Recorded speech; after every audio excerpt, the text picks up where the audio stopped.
What's up, guys? Today we're going to be continuing the Paludarium build, and here in front of you we have all of our supplies. You're going to want some gloves, some silicone, and some brushes. Now the brushes I'm trying for the first time. This is to help spread the silicone. We'll see how it works. And then of course we have some soil and some sphagnum moss. Now the reason we use these is to give a more aesthetically pleasing appearance. And in this case, I'm using the BioDude's product. I absolutely love his product. I bought a kit, and as you can see here, this is what it all came with, except for the background part, which I'll show later. So these biodegradables, very important. All very good stuff to have. This is what I'm going to be mixing my dirt with. And let's take a look. So this is the background. This is an 18 by 18 Zoom-Ed piece, I believe, and I had to cut it so that it'll fit around the waterfall. These here are the sticks that I chose to add, and as you can see, my background piece here does not fit. So, like always, we're just going to cut away some of the foam, and we're going to make this fit. Same tools as we used in the last video. Doesn't take much to get it to fit, because, you know, you do the best you can when you cut it. Ah, so close. Just the last little bit, and let's try it again.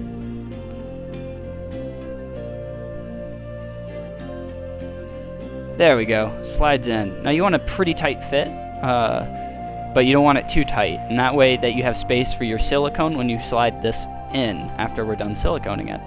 And you can see it's not the most perfect cut, but we can hide that with some dirt later. And I'm just mixing some dirt. This is the BioDude stuff once again. It has all sorts of good variants in sizes. I know it's kind of hard to see. I believe I show you in just a second. Yeah, so you can see it has some big sticks in it, has some smaller granules. It's just the perfect for using in this application. And I'm going to start mixing the sphagnum moss, and what I found is I like to break it up, because if you just leave it in these big chunks here, it doesn't seem to mix as well. It holds on to itself. So if you break it up into these smaller pieces, it mixes a lot better.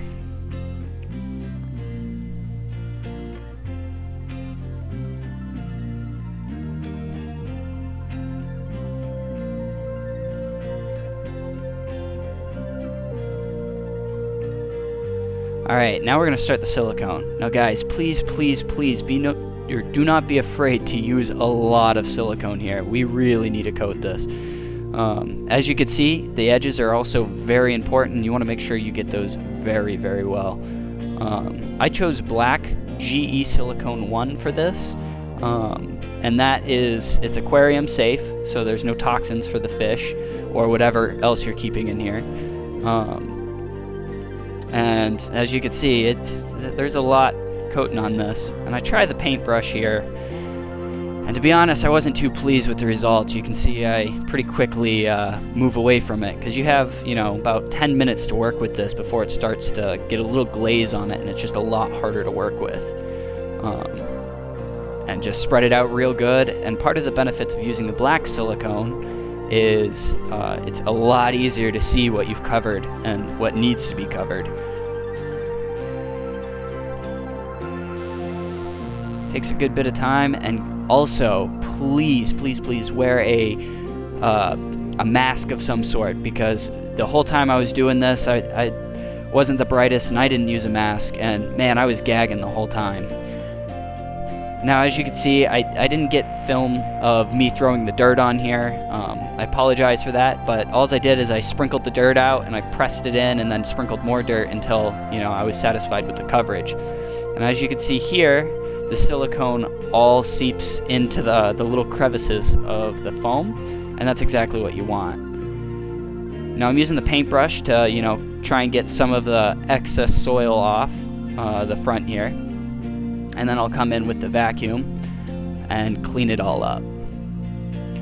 Now, it sticks so well to the silicone, this method, the dirt does, that when you vacuum, you can actually, vacuum the wall. Just do your best to make sure that the nose of the vacuum doesn't touch the wall.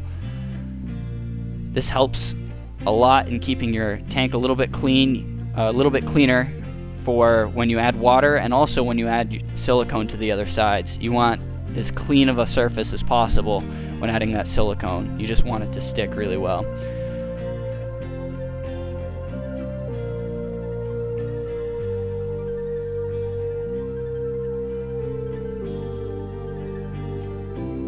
As you can see, nice and clean.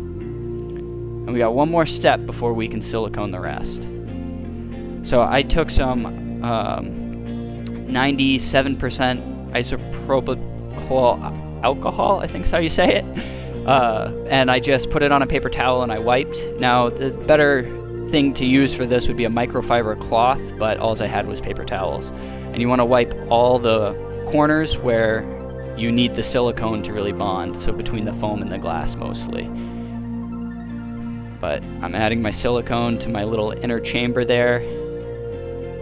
See, I rotate it. Remember that I'm filming.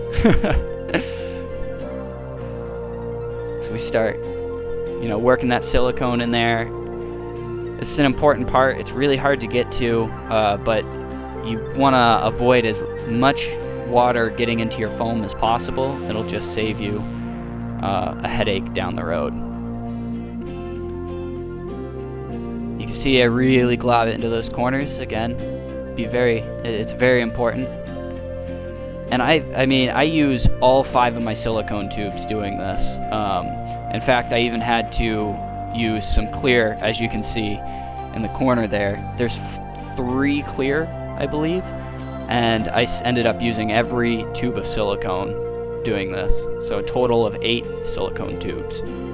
Now I recommend using all black, so when you order the black GE silicone, again the GE is very important, GE1, and the clear, it's really hard to see what you've covered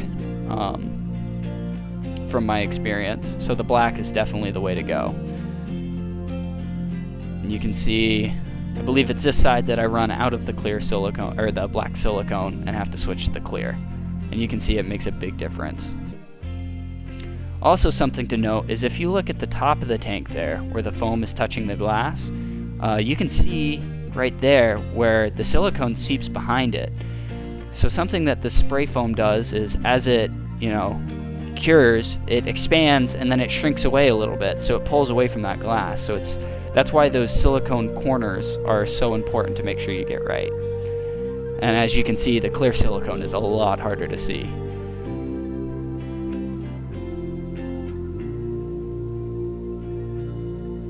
It's kind of satisfying to watch, and it's 4 times the speed here.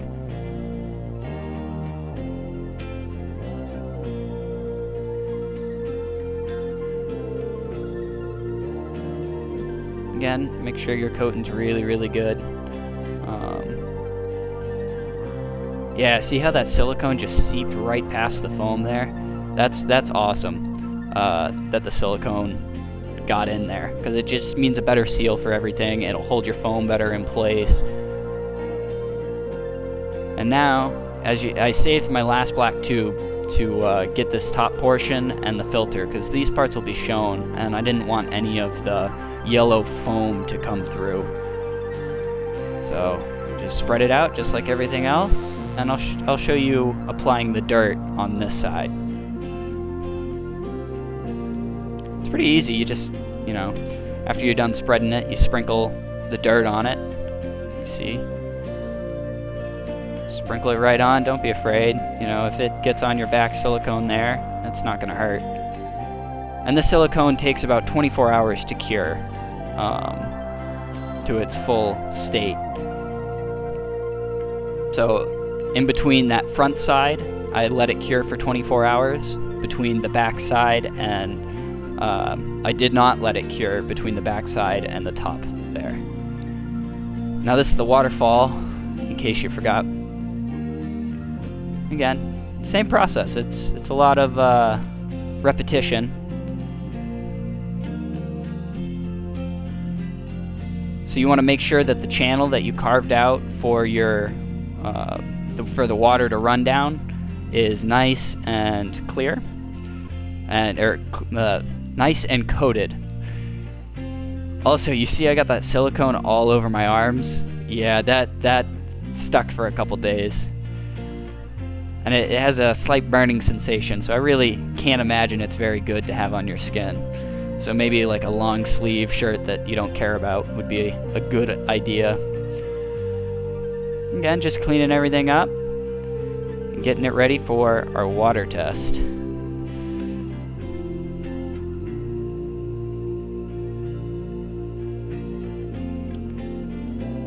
Looking pretty good. Set the waterfall in, do a little test fit.